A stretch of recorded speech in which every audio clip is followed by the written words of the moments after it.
guys, hai YouTube, hai kalian semua. Welcome back to my channel, Adi Surya.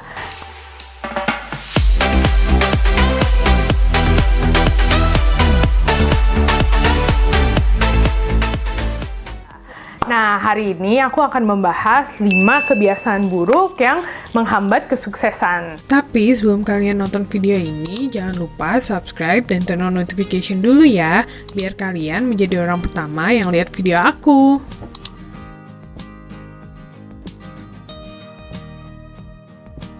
Nah, langsung aja ya. Kebiasaan yang pertama adalah tidak pernah menabung. Nah, banyak nggak sih kalian yang kayak kalau udah tanggal muda kayak tanggal 27, 28 mulai kayak merencanakan untuk pergi kemana, hangout kemana, atau mau beli apa, tas, segala macam.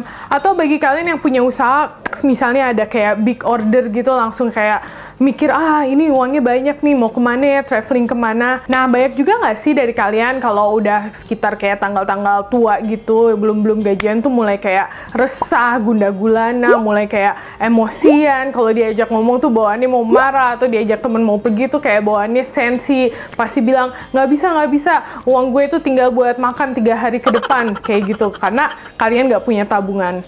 Dan ada juga nggak sih kalian yang kayak misalnya punya personal emergency seperti kayak biaya rumah sakit, atau kalian harus mengunjungi orang tua di luar kota yang sedang sakit, atau benerin mobil, atau apapun lah itu, dan kalian tuh nggak ada uangnya, dan ujung-ujungnya kalian tuh harus ngutang ke kerabat, ke teman dekat, atau ke pinjaman online yang sekarang lagi viral, lagi happening, karena bunganya itu besar banget, dan kalau kalian nggak bayar bisa dikejar-kejar sampai diretas handphonenya loh. Nah, kejadian-kejadian itu semua itu sangat amat bisa dihindari kalau kalian tuh punya tabungan. Nah, mungkin ada beberapa dari kalian atau dari kita tuh yang suka mikir kayak, gimana mau nabung, orang gaji aja pas-pasan, setiap hari udah harus bayar ini, bayar itu, buat anak, biaya sekolah anak, kontrakan, cicilan rumah, dan lain sebagainya. Cuman kalian pernah mikir nggak sih, apakah pengeluaran kalian tuh bener-bener udah dialokasiin ke tempat yang sesuai? Contohnya, banyak kan dari kita ini yang sekarang tuh suka banget yang namanya jajan minuman-minuman yang lagi viral, apa boba-boba, terus kopi-kopi yang kayak ngetren banget deh itu. Itu kan harganya tuh lumayan mahal ya, kalau bagi aku sih mahal gitu. Karena sekapnya itu bisa 20.000 ke atas. Dan seandainya kita coba cut 20.000 itu dari setiap hari, misalnya 20.000 itu kita tabung, dan dikali 30 hari itu sekitar kita udah bisa nabung 600.000 kan. Dan setahun itu tuh dikali 12 sekitar 7.200.000. Wow, itu kan banyak banget. Bayangin kalau 10 tahun kamu nabung, nge-cut jajan-jajan doang dari 20.000 itu, kamu udah punya duit 72 juta loh. Nah, itu kan wow banget kan. Itu sebenarnya tuh uang yang besar segitu. Cuma balik lagi ke diri kita masing-masing, apakah kita benar-benar udah memprioritaskan pengeluaran kita sehingga kita bisa mempunyai tabungan yang cukup untuk kedepannya. Nah, jadi guys, kita tuh perlu tahu banget mana pengeluaran yang benar-benar penting dan mana pengeluaran itu yang nggak terlalu penting. Karena punya tabungan itu atau menabung itu tuh sangat amat penting kalau kita tuh pengen hidup yang namanya aman, terbebas dari utang, atau punya kayak safety net gitu loh. Seperti sekarang ada COVID-19 ini. Jadi please guys, mulai dari sekarang kita harus membiasakan menabung, walaupun cuma sedikit, itu pun nggak apa-apa. Karena kalian tahu kan peribahasa sedikit demi sedikit akan menjadi bukit. Oke guys? Nah, kebiasaan yang kedua adalah always play victim, alias selalu merasa menjadi korban. Nah, banyak gak sih dari diri kita yang selalu kalau misalnya ada masalah, selalu tuh menyalahkan pihak luar atau menyalahkan nasib, dan selalu menyalahkan kayak dunia ini, karena dunia ini tidak adil gitu kepada kita. Nah, contohnya aja nih, jadi ada 2 orang penjual telur, sebut aja namanya Pak Budi dan Pak Tono ya. Nah, Pak Budi itu tuh jualan telur yang kualitasnya so-so lah, kayak ada retak, busuk, atau telurnya kecil-kecil banget, dan otomatis nggak ada yang beli gitu ke toko dia kan. Siapa juga yang mau beli telur busuk? Nggak ada kan kita di sini yang mau beli telur busuk. Nah, sedangkan Pak Tono itu tuh menjual telur yang kualitasnya paling bagus. Telurnya itu selalu fresh, nggak pernah ada yang busuk, dan lain-lain. Sehingga orang-orang tuh pada belanjanya ya pasti ke tempatnya Pak Tono kan. Pak Budi itu bukannya introspeksi diri, dia malah mikir yang aneh-aneh gitu. Misalnya dia berpikiran negatif kayak, memang hidup saya ini dari dulu nih nggak pernah bagus, hidup saya itu selalu sial, memang nih dasar Pak Tono ini selalu curang ngambil customer saya, kayak gitu. Padahal kalau seandainya Pak Budi itu introspeksi bisnisnya sehingga dia tahu kalau kualitas telurnya memang jelek dan lain-lain, otomatis orang lain juga akan beli telur dia kan? Nggak mungkin nggak akan beli kayak gitu. Banyak dari kita tuh yang punya sifat tuh yang kayak Pak Budi gitu. Karena kita itu nggak bisa ngelihat kesalahan di diri kita sendiri gitu. Karena kita terlalu egois atau terlalu malu untuk mengintrospeksi diri kita. Sehingga kita itu lebih milih untuk nyalahin orang lain. Ya memang yang namanya nyalahin orang lain, nyalahin situasi itu gampang banget. Bandingkan kalau kita mencari sumber masalah yang sesungguhnya atau mencari titik dari masalah ini di mana, itu kan susah banget gitu. Nggak semua orang pengen menghadapi masalah, menghadapi problem. Jujur aja, selama aku mau punya bisnis ini, aku itu tuh yang paling nggak suka. Itu yang paling nggak suka banget yang namanya itu solving problem. Paling males kalau ada masalah soal supplier, masalah pegawai, masalah ini, itu tuh, aku tuh kalau bisa tuh nggak usah gitu loh, nggak usah diberesin gitu. Cuman ya ini namanya hidup gitu. Kalau kita mau maju ke depan, otomatis kita mesti menghadapi hal-hal yang kita nggak suka. Kita nggak bisa dong di comfort zone terus. Dan kalau masalah itu selalu dikubur, lama-lama akan meledak.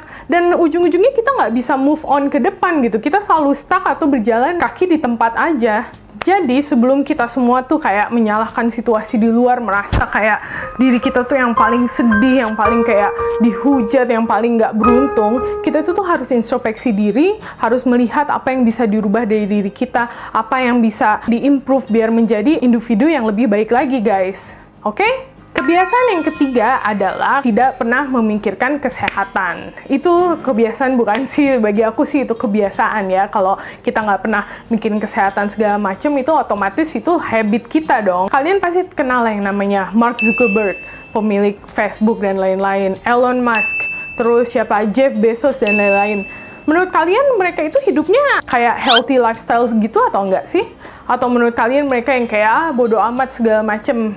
Ya enggak lah, pasti mereka itu bener-bener mikirin kesehatan mereka. Kenapa? Karena mereka tahu mereka itu tuh orang yang penting, mereka itu punya usaha, banyak yang tanggung jawabnya, banyak yang harus dipikirin, dan mereka nggak bisa mengorbankan semua itu karena tiba-tiba kesehatannya itu drop gitu. Ya memang yang namanya penyakit itu kita kadang nggak tahu kan kapan datangnya segala macam, tiba-tiba orang yang sangat amat sehat tiba-tiba kedatangan penyakit ini, penyakit itu.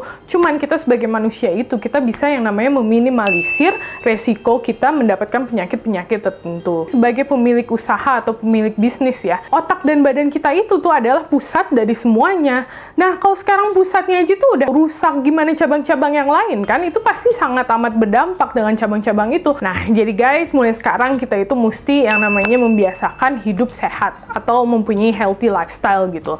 Mungkin kita harus ngebiasain dari yang namanya minum air yang cukup, berolahraga at least 3 kali dalam seminggu, terus makan makanan yang bergizi, dan lain-lain. Ingat ya guys, hidup sehat itu tuh nggak mahal, itu sangat amat murah gitu. Yang mahal itu adalah biaya rumah sakit yang sangat amat mahal, berjuta-jutaan itu guys.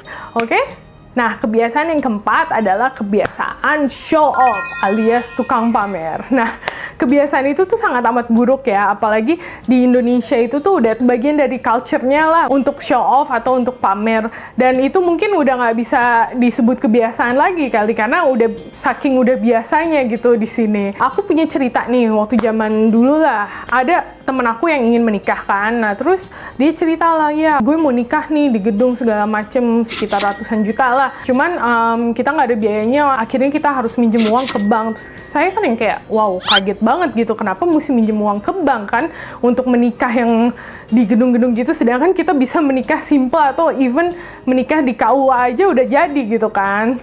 Terus kalau setiap orang yang saya tanyain gitu, yang aku tanyain kayak, kenapa nggak mempunyai wedding kecil-kecilan aja gitu, jawabannya tuh selalu sama, walaupun mungkin nggak exactly gitu kan samanya, cuman pasti mereka jawab, ya karena orang tua kita yang mau karena nggak enak sama temen-temen bokap, temen-temen nyokap, kalau nggak dirayain gitu, malu lah intinya gitu. Nah, terus aku yang bilang, ya terserah aja sih kalau kita mau mempunyai wedding yang sebesar-besarnya seperti Crazy Rich Surabaya, etc. Cuman kalau seandainya abis wedding itu kita tuh kayak nggak punya tabungan lagi, atau kita tuh yang kayak bingung mau tinggal di mana, terus bingung mau nyicil rumah atau mau beli rumah. Kalau menurut aku sih mendingan ya nggak usah mempunyai wedding sebesar itu gitu, karena biayanya kan ratusan juta itu nggak dikit kan. Nah, dari cerita aku barusan, sebenarnya secara tidak langsung tuh kita tuh sudah mempunyai sifat pamer atau diajarin sifat pamer itu tuh semenjak dini gitu. Dan mungkin nanti ke depannya kalau kita punya anak, kita pun akan mengharapkan hal yang sama kan. Kita tuh akan mengharapkan,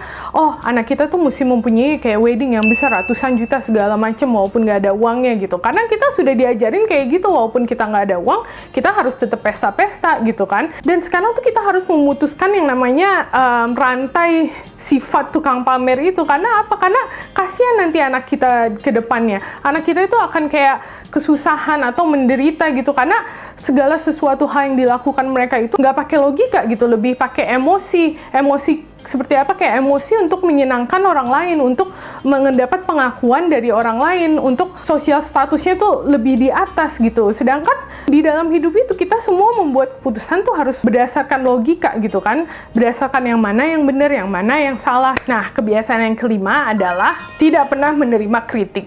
Bagi kalian pasti nggak suka yang namanya dikritik atau dikasih saran sama orang lain. Pasti kadang banyak dari kita yang ngerasa kayak, aduh apaan sih, kayak nggak usah ikut campur lah, atau kayak nggak suka banget lah dikritik atau diberikan saran karena itu kayak menginjak-injak kayak gengsi kita, menginjak-injak pride kita dan segala macem gitu. Apalagi kalau misalnya dikasih saran dan kritiknya itu sama orang yang nggak begitu kita suka kan, pasti kita yang kayak bawaannya tuh sensi atau emosi dan segala macem. Cuman kalau menurut aku nih, kalau misalnya saran dan kritik itu tuh kayak konstruktif, kayak membangun, itu kenapa enggak gitu, kenapa nggak kita dengerin? Karena kalau memang orang yang beri saran dan kritik sama kamu itu berarti kan orang itu care sama kamu dong. Kalau mereka nggak care, ngapain mereka kayak ngasih saran dan kritik? Mendingan mereka ngomongin aja di belakang. Bila ada orang yang ngekritik kalian, itu mendingan kalian terima aja gitu ya, nggak usah diterima bulet-bulet, tapi nggak usah yang namanya sensi atau emosi atau segala macam. Karena kalau kalian mau sukses, yang namanya emosi dan lain-lainnya itu kalian mesti buang jauh-jauh banget gitu. Nah, jadi kembali lagi ke poin-poin yang tadi aku bilangin tentang introspeksi diri dan tentang berpikir secara logika gitu. Kalau kamu emang pengen sukses atau pengen menjadi individu yang lebih baik, kalian tuh harus kayak berpikir positif gitu. Nggak perlu yang namanya setiap ada orang ngekritik kayak langsung kayak emosi, langsung defensif, langsung kayak mau ngelawan atau kayak benci sama orang gitu. Nggak usah. Selama saran dan kritik itu positif untuk kita, kenapa enggak gitu? Karena ujung-ujungnya nanti kalau diri kita menjadi orang yang lebih baik, kan kita juga yang ngerasain benefitnya, bukan orang lain atau orang yang ngebilangin kamu atau segala macem gitu. Nah guys, gimana? Udah tahu kan 5 kebiasaan buruk yang akan menghambat kesuksesan kalian? Nah, gimana kalian? Ada nggak sih yang mempunyai salah satu kebiasaan yang aku sebutin tadi? Nah, mungkin kalau kalian mempunyai kebiasaan itu, mungkin kalian dengan mendengarkan video ini, kalian bisa merubah cara hidup kalian sehingga kedepannya kalian itu bisa lebih sukses dan bisa kayak mendapatkan apapun yang kalian mau gitu, oke? Dan satu lagi, kalian setuju nggak sama kebiasaan-kebiasaan yang aku sebutin tadi? Jangan lupa komen ya di kolom di bawah, oke? See you guys in the next video!